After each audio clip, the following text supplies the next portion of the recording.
Hello grapplers, welcome to episode 9 of a free machine learning course in Telugu. మన previous వీడియోలో list and దాని యొక్క methods గురించి అయితే మనం డిస్కస్ చేసాం. అండ్ ఈ వీడియోలో వచ్చేసి సీక్వెన్స్ టైప్లో ఉన్నటువంటి second member that's nothing but tuples గురించి అయితే మనం డిస్కస్ చేయబోతున్నాం. అసలు టపుల్ అంటే ఏంటి and how is it different from list so అనేది కూడా మనం ఇక్కడ చూడబోతున్నాం. Okay, so think of a photograph. Okay, so ఒకసారి మీరు క్యాప్చర్ చేశారు అంటే you can't change the memory, so they are immutable, right? In the same way tuples కూడా immutable. ఒకసారి మీరు డెఫినేషన్స్ గమనించండి. సో పైన లిస్ట్ కున్న డెఫినేషన్ అండ్ కింద టపుల్ కున్న definition almost similar with one word change. So ఒకే ఒక వర్డ్ అయితే చేంజ్ అయింది. ఏంటది? ఇమ్యూటబుల్. Okay, remember. అండ్ ఈ డెఫినేషన్స్ ఎందుకు ఇచ్చాము అంటే ఇంటర్వ్యూస్ మనం ఆన్సర్ చేయడానికి. ఓకే, సో ఇప్పుడు ఫార్మల్ డెఫినేషన్ చూద్దాం. A tuple is an ordered, immutable collection of items that allows duplicates. Okay, so tuple is nothing but అది కూడా ఒక లిస్టే. సో ఇందాక మనం లిస్ట్ అయితే ఎంత ఇన్ డెప్త్ గా నేర్చుకున్నామో, సో టపుల్ కూడా ఒక లిస్టే, కానీ ఇక్కడ immutable. So you can not change. So నువ్వు ఏదైనా లిస్ట్ని నువ్వు మార్చకూడదు. ఓకే, అలాంటి ఒక రిక్వైర్మెంట్ ఉంటే అప్పుడు నువ్వు టపుల్ యూజ్ చేయాలి. మొత్తం సేమే, ఇంకా లిస్ట్ ఇది లిస్టే గైస్, అంతే, విత్ ఎక్స్ట్రా రెస్ట్రిక్షన్ అనమాట. So immutable. సో ఇక నువ్వు ఎలిమెంట్స్ని అయితే నువ్వు చేంజ్ చేయలేవు. ముందైతే నువ్వు అప్డేట్ చేస్తాను ఎలిమెంట్స్ని, సో ఈజీగా నువ్వు మార్చేయగలుగుతాను ఎలిమెంట్స్ని. వేరాస్ టపుల్లో అది పాసిబుల్ కాదు. Okay, so tuples are also ordered immutable collection of items that allows duplicates. So ఎలా క్రియేట్ చేయాలి టపుల్ని? సో T1 అనుకున్నాం example. So T1 is equals to round braces or parenthesis use చేసుకొని నువ్వు టపుల్ అయితే క్రియేట్ చేయొచ్చు. Okay, so ఇక్కడ నువ్వు ఏ డేటా టైప్ అన్నా యాడ్ చేసుకోవచ్చు. ఫర్ ఎగ్జాంపుల్ ఇక్కడ నేను ఈశ్వర్ ఆర్ ట్రూ. సో నా దగ్గర ఉన్న ఇంకా దీంట్లో ఇంకా లిస్ట్ కూడా యాడ్ చేద్దాం. సో 1, 2, 3 ఆర్ ఇంకా దీంట్లో ఇంకో టపుల్ కూడా యాడ్ చేద్దాం.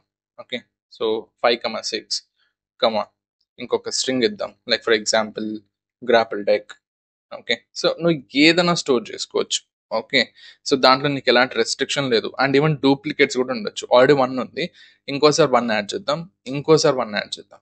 సో డూప్లికేట్స్ ఉండొచ్చు, కానీ ఏం చేయలేం, you can not change. So you can not update like లిస్ట్ని నువ్వు మార్చలేవు. ఒక్కసారి ఎలిమెంట్ ముందు మనం ఏం చేసేవాళ్ళము లిస్ట్లో, సో LI ఆఫ్ 0 ఇండెక్స్ బట్టి దాన్ని యాక్సెస్ చేసుకొని దాని వాల్యూని అయితే మనం చేంజ్ చేసేవాళ్ళము. బట్ ఇక్కడ అది పాసిబుల్ కాదు. ఫర్ ఎగ్జాంపుల్ నేను ఇక్కడ మెన్షన్ చేశాను అంటే T1 of 0 is equals to 4తో రీప్లేస్ చేయి అండ్ దాని తర్వాత నువ్వు దాన్ని ప్రింట్ చేయి పైథాన్ అని చెప్పేసి నేను దానికి ఒక కమాండ్ ఇచ్చా. So if I run this నాకు ఒక ఎర్రర్ అయితే త్రో చేస్తుంది. So it does not support item assignment, నువ్వు మార్చలేవు ఈశ్వర్ అని చెప్పేసి చెప్తోంది. Okay, so that is what a tuple is. అది కూడా ఒక లిస్టే with but immutable list. Okay, even these elements are separated by commas but enclosed with round brackets or parentheses అని చెప్పేసి అనొచ్చు. Okay, so that is nothing but your tuple. So మైండ్లో మీకు ఏం గుర్తు రావాలి, అది కూడా లిస్టే but the elements cannot be changed and they are immutable అని చెప్పి మైండ్లో పెట్టుకుంటే సరిపోతుంది. And indexing, what about indexing? So same లిస్ట్లో ఉన్నట్టేనా ఇండెక్సింగ్ కూడా అంటే yes, positive indexing and negative indexing. So ఇక్కడ కూడా మనకి టపుల్స్లో కూడా అదే ఉంటుంది. సో ప్రింట్ T1 ఆఫ్ 0 అంటే ఫస్ట్ ఎలిమెంట్ ప్రింట్ చేస్తుంది అండ్ ప్రింట్ T1 ఆఫ్ -1 అంటే సింపుల్గా లాస్ట్ ఎలిమెంట్ ప్రింట్ చేస్తుంది. ఓకే, సో అలాగా. దాని తర్వాత లెంత్. సో నువ్వు లెంత్ అలా కనుక్కుంటావు, సేమ్ మనకి ముందు లిస్ట్లో ఉన్న ఫంక్షన్సే.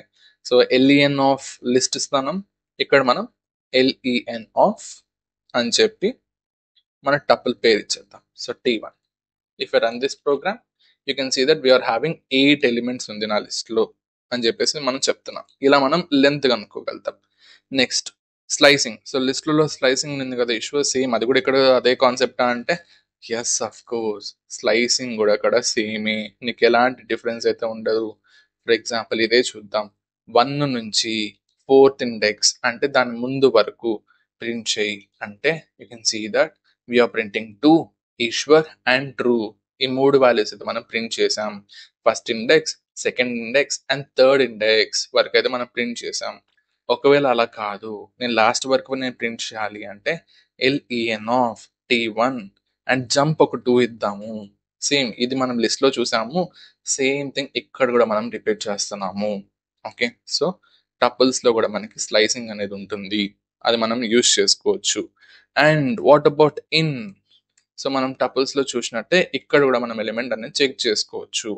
So 2 in T1. So T1 అనే టపుల్లో 2 ఉందా లేదా? Come on tell Python. So true or false ఏదో ఒకటి ఇవ్వు అని చెప్పి నువ్వు రన్ చేసావంటే 2 ఉంది కాబట్టి ట్రూ ఇస్తుంది. అలా కాదు, నేను 21 చెక్ చేశా, ఇప్పుడు నేను రన్ చేశానంటే ఫాల్స్ ఇస్తుంది, ఎందుకంటే 21 లేదు. Okay, so that is what tuples are. So tuples కూడా list with extra restriction, that is immutability. ఒక్క వర్డ్తో నీ డెఫినేషన్ మారుతుంది. ఓకే, రిమైనింగ్ డెఫినేషన్ అంతా కూడా సేమ్ ఉంటుంది, separated by కమాస్. And elements duplicates ఉండొచ్చు, అండ్ ఇండెక్సింగ్ కానీ, లెంత్ కానీ, స్లైసింగ్ కానీ, ఇన్ కీవర్డ్ కానీ, ఇవన్నీ కూడా సేమ్ అలానే ఉంటుంది. సో ఎలాంటి చేంజెస్ అయితే ఉండదు. Okay, so that's about this video. ఒకవేళ నెక్స్ట్ వీడియోలో వచ్చేసి మేము టపుల్ మెథడ్స్ అయితే సపరేట్గా డిస్కస్ చేయబోతున్నాం. సో ప్రతిదీ కూడా ప్రాక్టీస్తో.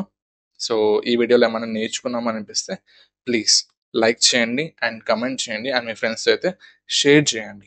అండ్ ఏమైనా సజెషన్స్ ఉంటే కూడా కమెంట్స్లో మెన్షన్ చేయండి, so that we can change it accordingly.